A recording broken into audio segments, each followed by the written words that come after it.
बेटा ना, एक प्रश्न है। जी।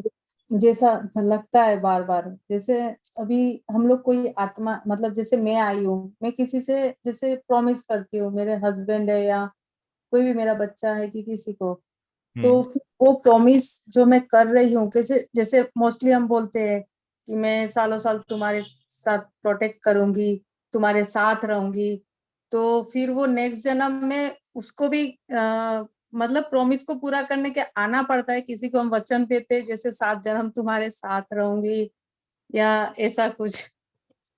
जी, उसमें क्या होता है कि आप जब प्रॉमिस करते हो तब आपकी ऊर्जा का या आपका क्या भाव था, आपने किस शिद्दत से या किस भाव से या किस ऊर्जा से वो अपना प्रॉमिस किया था, उस पे डिपेंड करता है कि वो कहाँ तक आगे जाएगा।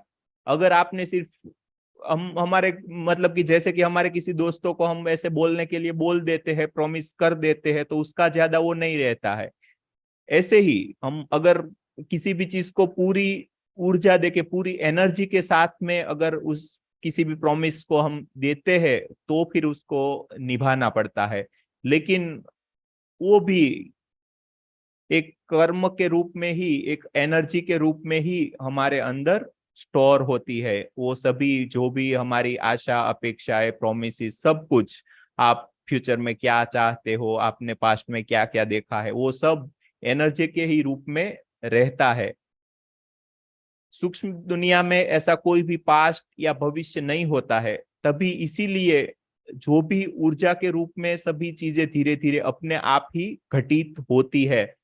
तो अगर वो प्रॉमिस या वो जो भी आपने बात बोली थी वो आपको बार बार सताती रहती है या बार बार आपने आपके अंदर आ रही है, तो उसका मतलब ये है कि आपको उसको पूरा करना है या आपको उसको पूरा करना ही पड़ेगा। अगर आप भूल गए हो, आपको याद भी नहीं है, तो फिर उसकी कोई जरूरत नहीं है। अगर वो बार बार आपके माइंड में या आपके ख्यालों में वही बात आ रही है, तो इसका मतलब ये है कि अभी उस वो कुछ ना कुछ बात आपके अंदर रह गई है, भाव के रूप में, ऊर्जा के रूप में। तो उसको आपको वो देखना पड़ेगा। अगर आप वो नहीं कर सकते हो तो फिर वो एस्ट्रल रूप में वो आप ब्रेक भी कर सकते हैं, ऐसा कुछ नहीं होता है। लेकिन उसके लिए जो प्रोसेस होती है उसमें आपको वो करना पड़ता है। ठीक है। Thank you sir. Thank you so much. आप सभी ने अपना कीमती वक्त निकाल के इस सेशन को अटेंड किया। जी, सुनीति मैम कुछ बात करना चाहती है? सर। जी।